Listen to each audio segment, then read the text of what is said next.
Women marry men hoping they will change. Men marry women hoping they will not. So each inevitably is disappointed. Mr. Toastmaster, fellow Toastmasters, and our welcome guests. Simply, what Albert Einstein was saying here is men and women, they're different. This is shocking, huh?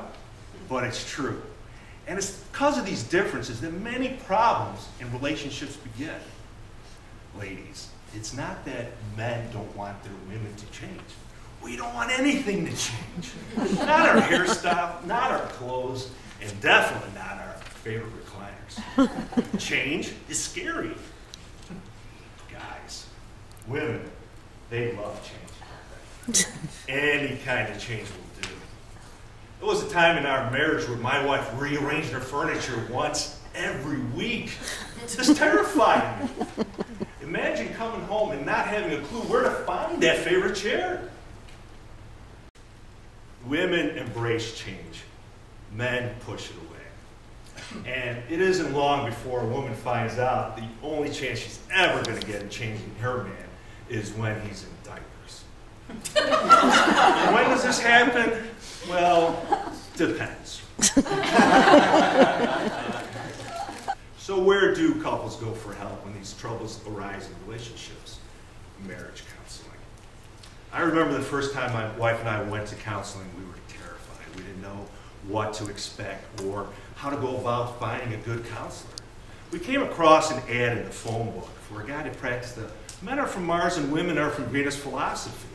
This seems kind of safe, right? Yeah, so we made the appointment. In his office, our counselor sat us on two separate couches which were facing each other. He sat off to the side, out of the line of fire. One of the exercises he had us do was this nice, warm, and fuzzy exchanging of feelings exercise. I would say, "Oh, Lori, when you say this, it makes me feel sad."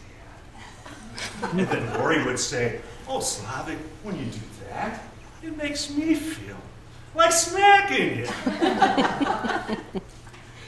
So, after a few minutes of this nicey nice stuff, I noticed that my wife wasn't paying any attention to me anymore. She was looking off to the side. So I looked over, and there's our counselor, our ray of shining hope in our marital darkness, sleeping like a baby. I was shocked, a little confused. I mean, is this supposed to happen? I don't know. She doesn't know. This was her first time. So, since I was waiting, I did have time to ponder a couple of thoughts. Is it possible, just possible, that maybe these marital troubles aren't either one of our faults? Can we be just boring each other to death? Also, we have been considering different options of birth control, haven't we?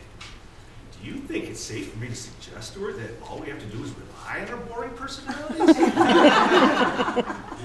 But just then, I discovered that our counselor was also a psychic. I know he was, because he gave me one strong affirmative nod. He was like, looking at us, looking at him. What do you do in a situation like this? Well, our night of shining slumber decided to start us on the next exercise, pretend it never happened. So reluctantly, we continued. And the phone rings. Now, we're still in the middle of our session, right? And he thinks this is a great time to stand up and talk on the telephone. At this point, my wife and I both realized that this Venus and Mars guy, definitely from another planet, not our solution. But the planets were on our side that day, because as he hung up the phone, he quickly turned around and flipped head over heels right over the couch where he was sitting on. He bounced off the cushion and like a wet, wounded seal, he flopped on the floor right in front of me. He was dazed. I said, "Buddy, you might have come from Mars, but you just landed on Uranus." Our first counseling session was over, but I'm happy to say our marriage was not and still going strong.